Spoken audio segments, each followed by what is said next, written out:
നരേന്ദ്രമോദി വന്നതോടെ രാജ്യം കൂപ്പുകുത്തുകയാണ് എന്നുള്ള സത്യം ഇന്ത്യക്കാർക്ക് മുഴുവനും അറിയാവുന്ന കാര്യം തന്നെയാണ്.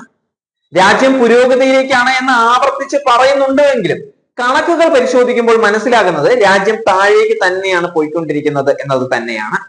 അമേരിക്കയുടെ അടിമ രാജ്യമായി ഇന്ത്യയെ മാറ്റാനുള്ള മോദിയുടെ തന്ത്രങ്ങൾ വിജയിച്ചു വരികയാണ് എന്നത് മറ്റൊരു സത്യം മാത്രമാണ്. രാജ്യം വളർന്നാലും ഇല്ലെങ്കിലും ഖജനാവിലെ പണമെടുത്ത് ചിലവാക്കുന്നതിൽ മോദിക്ക് പ്രത്യേകിച്ച് ഒരു പ്രശ്നവുമില്ല. ചിലവാക്കുന്ന കാര്യത്തിൽ ഒട്ടും പിന്നിലല്ല വിശ്വഗുരുവായ മോദിജി.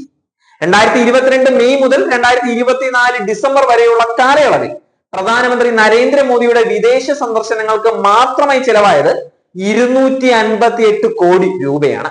38 വിദേശ യാത്രകളാണ് 2 വർഷ കാലയളവിൽ മോദിജി നടത്തിയിരിക്കുന്നത്. 2023 ജൂണിൽ മോദി നടത്തിയ അമേരിക്കൻ യാത്രയ്ക്കാണ് ഏറ്റവും കൂടുതൽ പണം ചെലവായിട്ടുള്ളത്.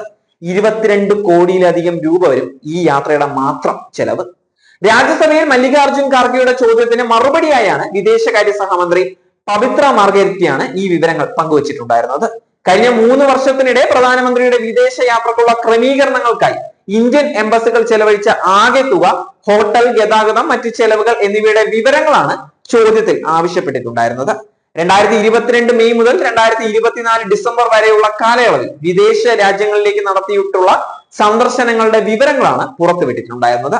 2023 ജൂണിൽ US യാത്രയ്ക്ക് 22 കോടി 89 ലക്ഷം രൂപയും 2024 സെപ്റ്റംബറിൽ US സന്ദർശനത്തിന് 15 കോടി 33 ലക്ഷം രൂപയും ചെലവായി. 2023 മെയ് മാസത്തിൽ പ്രധാനമന്ത്രി ജപ്പാൻ സന്ദർശിച്ചപ്പോൾ 17 കോടി 19 ലക്ഷം രൂപയും 2022 മെയ് മാസത്തിൽ നേപ്പാൾ സന്ദർശനത്തിന് 80 ലക്ഷം രൂപയും ചെലവായി. 2022 24 ഇടയിൽ മോദി സന്ദർശിച്ച വിദേശ രാജ്യങ്ങളുടെ പട്ടികയിൽ Germany, Kuwait, Denmark, France, UAE, Indonesia, Australia, Egypt, ദക്ഷിണാഫ്രിക്ക, Poland, Ukraine, Italy, Brazil, Guyana എന്നിവ ഉൾപ്പെടുന്നുണ്ട്. മറ്റ് രാജ്യങ്ങളിലേക്കുള്ള യാത്രയിൽ ചിലവായ തുക ഒന്ന് പരിശോധിച്ച് നോക്കാം. പോളണ്ടിലേക്കാണെങ്കിൽ 10 കോടി 10 ലക്ഷത്തി 18,686 രൂപ,